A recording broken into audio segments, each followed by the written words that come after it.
जैसी वृत्ति राखियो तैसी दृष्टि होय, जैसी वृत्ति राखियो तैसी दृष्टि होय, सेवा कर मेवा मिले कहे कबीरा रोए। पुराने समय में पाटलिपुत्र जो आज बिहार में है, उसमें एक सेठ हुआ करते थे मोटू लाल।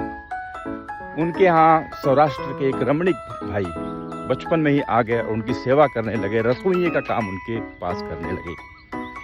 काफ़ी साल बीत गए, काफ़ी अच्छा काम किया, रसोइये का एकदम फैमिली जैसा हो गया। और एक दिन बुढ़ापा नज़दीक आने पर रमणीक भाई ने कहा, मोटू लाल जी अब मुझे विदा दीजिए, मैं अपने गांव जाकर बसना चाहता हूं, मुझे गांव की याद आ रही है। 35 साल सेवा की उन्होंने। तो मोटू लाल ने कहा कि अरे आपसे जो काम हो सकता है आप वही करिए, लेकिन आप यहीं पे रहिए, आपको इतनी काम करने की चिंता नहीं है।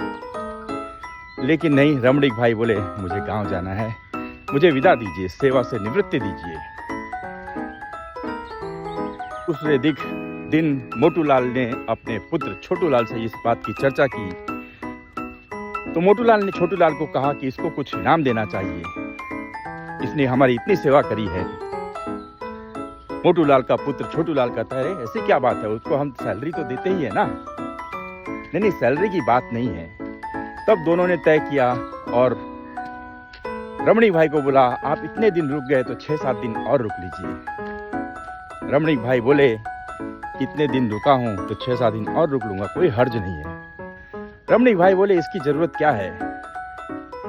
तो मोटू लाल और छोटू लाल ने कहा कि नहीं, आपने 35 साल हमारी सेवा की है, ये तो कुछ भी नहीं है। आप जिस गांव में हैं उस गांव की एक खेत हमने खरीद लिया आपके लिए, और इतना पैसे आपको दे रहे हैं कि आपका बुढ़ापा एकदम आसानी से गुजर सकता है। यह सुनकर जो बात रमणीक भाई ने बोली वो आंखों में आंसू ला देने वाली बात है। रमणीक भाई ने कहा कि लोग हर बार यही चाहते हैं कि मैं बड़ा होकर सेठ बनूं, दूसरे जन्म में सेठ बनूं, लेकिन मेरी इच्छा है कि मैं अगले जन्म में भी आपके काम आऊं, भले से किसी भी रूप में आपके साथ रहूं।